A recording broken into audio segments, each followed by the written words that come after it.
Bismillahirrahmanirrahim. Tapi untuk menselaraskan daripada apa yang sama Ustaz Fauzi, ini bagaimana kita melaksanakan perintah Allah saat ini. Assalamualaikum warahmatullahi wabarakatuh.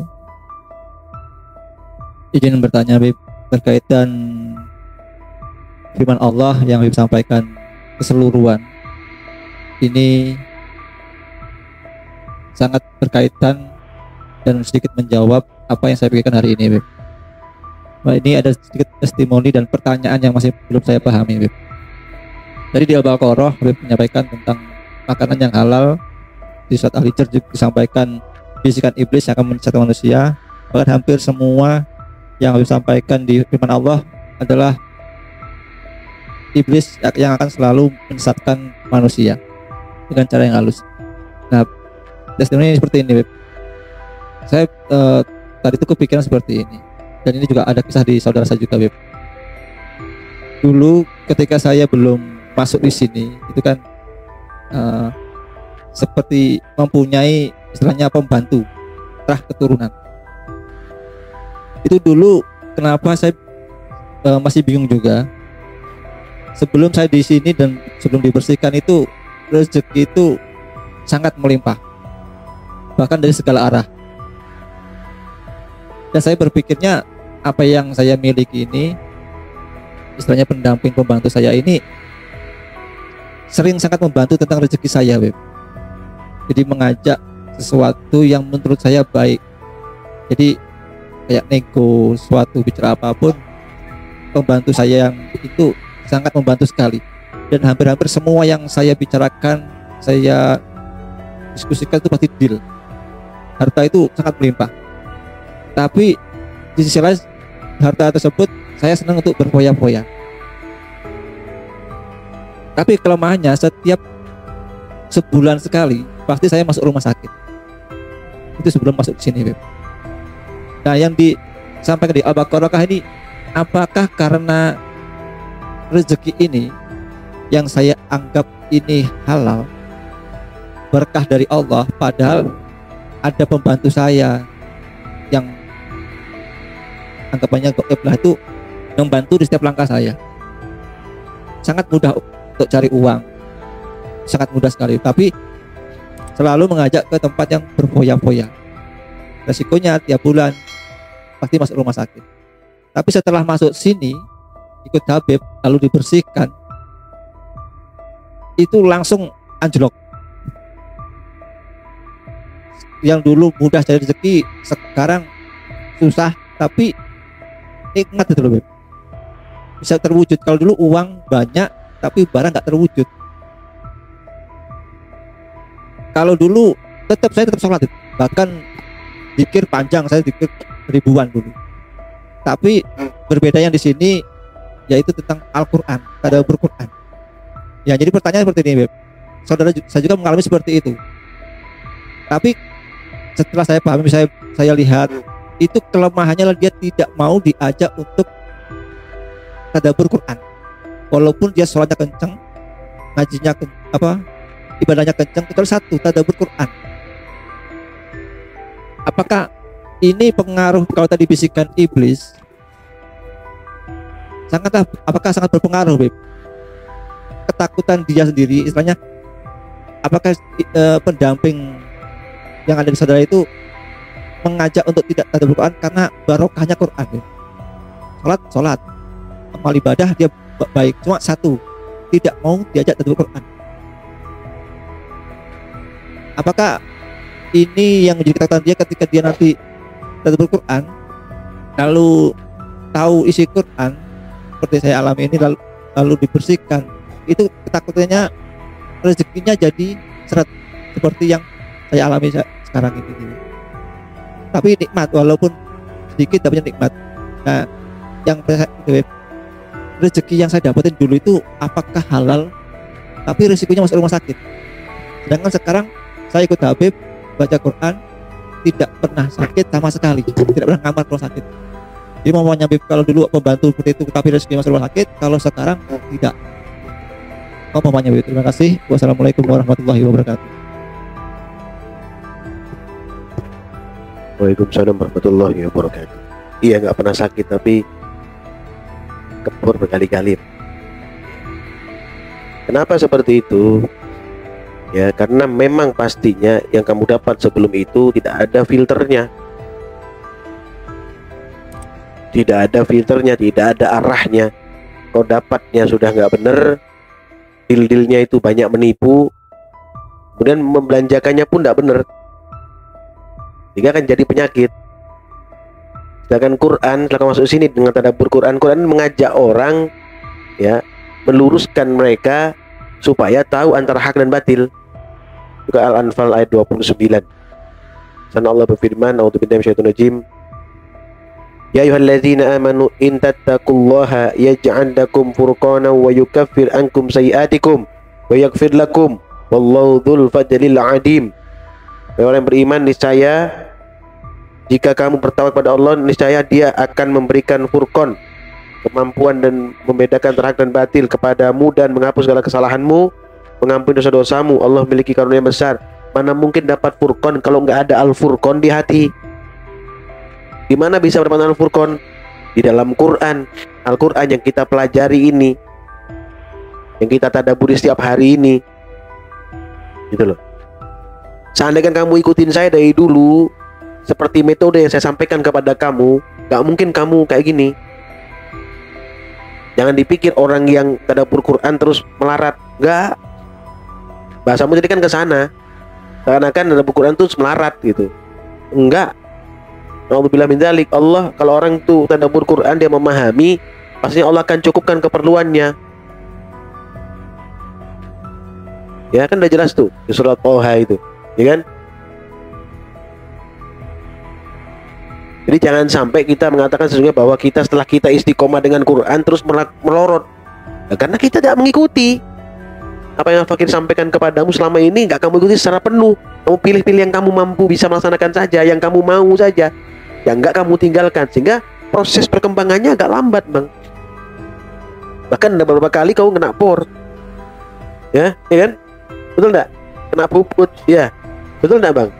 Nah, ini saya buka aja nggak apa-apa. Padahal sebenarnya nggak kayak gitu, karena pikiran kita nggak pada pekerjaan seperti yang saya sampaikan itu, enggak. Ya, ngawang kita, berandai-andai kita, muncul prasangka-prasangkaan kita kepada Allah yang tidak kita ketahui, sehingga oleh Allah diingatkan terus, gitu loh, Bang. Itu masalahnya di sana. Nah, kalau dulu sakit terus ya karena memang yang dikonsumsi nggak bagus. Sekarang dikonsumsi bagus, tapi belum mengikuti metode yang dimaksud, sehingga tidak maksimal gitu. Kalau orang sudah dibekali oleh Allah furqanam mubinan, ya, furqanam mubin, dikasih bisa membedakan hak dan batil dengan nyata, ya, maka orang tersebut akan apa? Akan Allah jaga, Allah lindungi. Dalam prosesnya itu Allah lindungi terus. Manfaat mudhar dari Allah, mudhar pasti ada, tapi Allah akan jaga supaya mudhar itu tidak melebihi daripada kemampuan dia. Artinya ujian yang Allah berikan kepada dia itu sanggup dia jalani dengan baik. Ya, bisa dipahami, Bang, ya. Sini disampaikan di An-Anfal 29 kan jelas tuh. Ya, yaj'al lakum furqana wa yukaffir ankum sayi'atikum wa yaghfir lakum. Ya kan? Niscaya dia akan memberikan furqan kepadamu dan menghapus segala kesalahanmu. Kasih pembeda antara hak dan batil, di hatinya tahu ini nggak bagus, tahu ini bagus. Kemudian apa? Allah hapus penyakit hatinya, Allah cabut penyakit hatinya. Beda yang dulu. Kalau yang dulu Allah tambahkan penyakit hatinya. Fi qulubi maradun fazadahumullahi maradun. Kan itu dulu. Dan sekarang tidak. Jadi paham ya? Sekarang Allah jaga orang tersebut karena dia mengikuti apa yang telah Allah perintahkan. Paham ya, Bang, ya? Nah, itu perlu dipahami. Selama ini kan masalah di sana saja, ya. Hal-hal yang tidak baik yang kita dapatkan, ya, itu akan bermuara ke tempat yang nggak baik juga, Bang. Ya. Beda dengan sekarang. Dulu ditambahkan penyakit oleh Allah. Kenapa? Karena apa yang dilakukan itu batil, ya. fi qulubihim maradun fazadahumullahu maradun. Sehingga apa? Sesat dan lalai sejauh-jauhnya. Paham ya? Dan dipahami ya, jangan sampai nggak paham ya kayak gini, karena diberikan pemahaman bolak-balik. Ayo istiqomah, sisihkan waktumu, gimana untuk pekerjaanmu, di mana untuk istiqomahmu. Tapi kan belum diikuti terus kan, belum, masih sering dihindarkan ya. Harusnya untuk lembur malah untuk kerjaan yang lain. Ya, ini yang kamu lakukan seperti itu. Harusnya untuk istiqomah pakai lembur, kan dibolak-balik. Jadi yang terjadi pada akhirnya kamu nggak mendapatkan apa-apa ya. Yang masuk juga nggak ada karena terlambat, dimarahi orang juga, tetap ada itu efek-efek daripada apa yang telah kita lakukan ya. Ini perlu dipahami tuh ya, saya paham itu ya, pasti akan dimarahi orang lain tuh ya. Kenapa? Waktu lembur ya dipakai untuk kerjaan yang lain ya bang. Waktu istiqomah dipakai lembur. Yang terjadi apa? Kerugian yang terjadi, dimarahi orang, pekerjaannya selesai malah rugi ya. Ini perlu dipahami ya. Ini terjadi karena ulah perbuatan kita sendiri. Tapi kalau diingatkan yang gitu itu bilang, oh, enggak, saya bener kok ya. Wa idza qila lahum la tufsidu fil ard qalu innama nahnu muslihun. Itu bang jawabannya orang-orang yang gitu biasanya begitu. Apabila dikatakan kepada mereka janganlah berbuat kerusakan di bumi, mereka menjawab, sungguhnya kami hanyalah orang-orang yang berbuat perbaikan. Gitu bang ya. Ayat 11 tadi kan 10 tuh fi qulubihim maradun tuh. Ini ayat 11 tak lanjutin. Pas ini. Ayatnya pas sekali. Kalau diingatkan, wah tahu dari mana guru saya itu ngoceh, tahu dari mana? Orang saya enggak gitu kok. Saya selama ini baik dan saya lakukan semuanya. Tapi kenapa masih gini? Inti ujung-ujungnya menyalahkan orang lain, bahkan bisa menyalahkan Allah itu lama-lama. Nauzubillah, ya. Jadi pertanyaanmu yang panjang tadi, jawabannya lumayan agak panjang juga bang ya. Ya, teman-teman bisa dipahami bang ya. Satu lagi, ya. Sudah ini untuk sidik dulu ya, mungkin Sianto istirahat ya. Assalamualaikum warahmatullahi wabarakatuh. Salam. Izin bertanya guru, mohon pemahamannya surat At-Taubah ayat 34 sama 35 mengenai infak untuk emas dan perak. At-Taubah 4:35, buka dulu surat 9.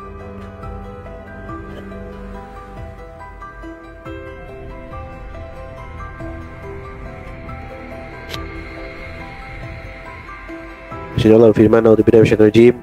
Ya ayyuhallazina amanu inna katsiran minal ahbari warruhbani la ya'kuluna amwalan nasi bil batili wa yasudduna an sabilillah wallazina yaknizuna adh-dhahaba wal fiddata wa la yunfiqunaha fi sabilillah fabashshirhum bi'adzabin alim.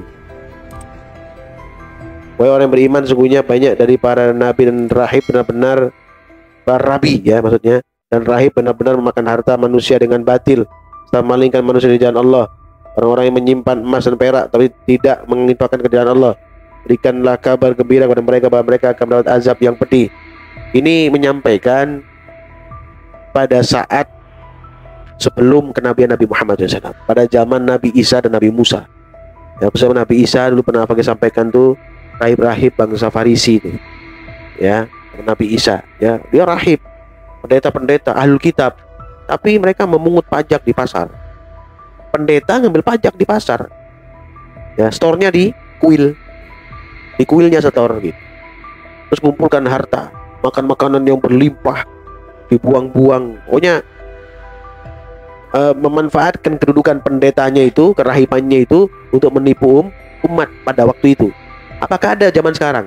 Ya ada ya, tapi kita nggak bisa nunjuk itu nggak bisa. Tapi mesti ada di umatnya Nabi Muhammad ini, pasti ada ya. Ngumpul semua dari zaman Nabi Adam sampai Nabi Isa alaihissalam, ada di zaman Nabi Muhammad pasti ada yang seperti itu ya. Kemudian yauma yuhma 'alaiha fi nari jahannam fatukwa biha jibahuhum wa junubuhum wa dhuhuruhum hadza ma kanaztum li anfusikum fadhuku ma kuntum taknizun. Ingatlah ketika hari ketika emas dan perak dipanaskan dalam neraka jahanam lalu disetikakan pada dahi, lambung dan punggung mereka. Inilah harta yang dahulu kamu simpan untuk diri sendiri, tidak diinfakkan, maka rasakanlah akibat apa yang selama ini kamu simpan. Jadi dulu tuh mereka melakukan sistem riba Ya, malah orang diperes, pinjam uang diperes. Pada zaman itu dilegalkan oleh rahib ini. Ya, zaman Nabi Isa alaihissalam, zaman sebelum Nabi Isa. Ya, tapi pada masa Isa alaihissalam, sehingga kemudian lahirlah Isa al-Masih itu dilahir untuk melawan keangkara murkaan daripada rahib-rahib Bani Israel pada waktu itu. Ya. Ini kisahnya seperti itu. Zaman Nabi Musa juga sama, tapi Nabi Isa yang lebih dominan pada waktu itu. Rahib-rahib itu menguasai kuil-kuil, menguasai pasar, menguasai orang, bahkan memeras orang tersebut dengan mengambil keuntungan lebih daripada kemampuan orang-orang. Jangan infak, orang mereka riba juga gitu kan. Jadi pahami ya.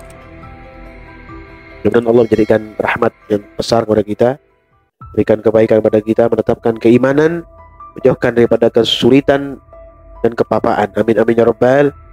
Alhamdulillahirabbil